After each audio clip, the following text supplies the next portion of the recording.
Evening to every one.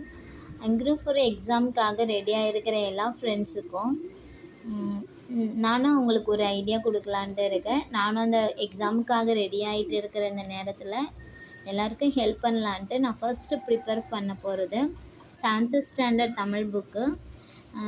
எல்லோரும் சொல்லுவாங்க 6th ஸ்டாண்டர்ட்லேருந்து 10th standard book refer பண்ணால் போதும் அப்படின்னு சொல்லிட்டு.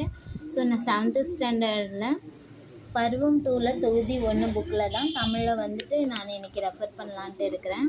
அதில் சொல்லும் பொருளும் எல்லோரும் வந்து சென்டர்லாம் போய் படிப்பாங்க. ஆனால் நான் சென்டர் எதுக்கும் போகாமல் ஸ்ட்ரெயிட்டாக வீட்டில் இருந்தே புக்கு ரெஃபர் பண்ணி படிக்கலாம் அப்படின்ட்டு இருக்கேன்.